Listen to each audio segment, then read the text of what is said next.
हिंदी का शब्द भंडार हिंदी उड़िया वर्ड कलेक्शंस था இது किसी भाषा के पूरे शब्द समूह या शब्द भंडार का ठीक ठीक अनुमान असंभव है ஏதோ ஒரு லாங்குவேஜினுடைய முழு வேர்ட்ஸையும் கலெக்ஷனாக வச்சுருந்தாலும் அதுக்கான சில ஐடென்டிஃபை பண்ணுறது சில வேர்டுகளை வந்து ஐடென்டிஃபை பண்ணுறது இம்பாசிபிள்ன்றாங்க क्योंकि उसमें परिवर्तन होता है அதில் சம் சேஞ்சஸும் சம் மாடிஃபிகேஷனும் இருந்துக்கிட்டு தான் இருக்குது शब्द समूह की दृष्टि से हिंदी का सबसे बड़ा कोश बृहत हिंदी कोश है அதாவது சப்த சமூகம்னா வேர்டுடைய கலெக்ஷன்ஸுடைய பார்வையில் இந்தியில் இருக்கக்கூடிய எல்லா வார்த்தைகளுக்கும் மீனிங் டிக்ஷனரி வைத்து மீனிங் தேடுவது வந்து இம்பாசிபிள் அதில் வந்து மிகப்பெரிய டிக்ஷனரி ப்ருஹத் ஹிந்தி கோஷ்னு ஒரு டிக்ஷனரி இருக்குது ஜிஸ்மே அதில் லக்பக் 1,00,000 சரிங்களா 1,38,000 शब्द அதாவது வார்த்தைகள் இருக்கிறது इस कोश के आधार पर इस समय हिंदी में 1,50,000 உடைய शब्दों से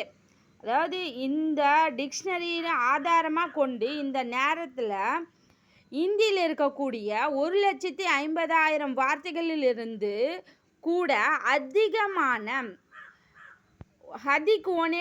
அதிகமாக இருக்கக்கூடிய அனுமனகைன மீனிங்ஸ் இருப்பதாக அவங்க கருத்தில் எடுத்துக்கிறாங்க அப்படின்னு சொல்கிறாங்க ஜீவன் மே ஆரம்பிச்சு வாழ்க்கையில் ஆரம்ப நாளிலிருந்து எடுத்துக்கிட்டோம்னா व्यक्तिके शब्द समूह ஒரு மனிதனுடைய வார்த்தையினுடைய கலெக்ஷன் பார்த்திங்கன்னா परिवर्तन होता है அது மாற்றங்களாகவும் இருக்குது அது புது பரிமாணமாகவும் இருக்கிறது इसी प्रकार भाषा का शब्द समूह बढ़ता है இந்த விதத்தில்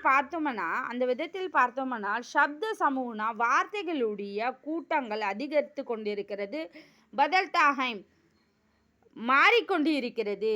किसी शब्द के शब्द समूह में परिवर्तन दो कारणों से होता है எந்த ஒரு லாங்குவேஜினுடைய வேர்டு கலெக்ஷன்ஸ் சேஞ்ச் ஆகிறதுக்கு ரெண்டு ரீசன் இருக்குது प्राचीन शब्दों का लोप அதாவது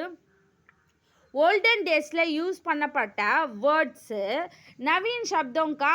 ஆகமன் புதிய வார்த்தைகளுடைய வருகை இது ரெண்டு தான் இந்த வேர்டுடைய கலெக்ஷன்ஸ் வந்து சேஞ்ச் ஆகிறதுக்கான ரீசன் பிராச்சீன்னா ஓல்டு டைப்ஸ் ஆஃப் லாங்குவேஜ் அந்த வார்த்தைகள் நவீன சப்தம் ஆகமன்னா புதிய வார்த்தைகளுடைய வருகை இதுதான் வேர்டு வந்து சேஞ்ச் ஆகிறதுக்கான ரீசன்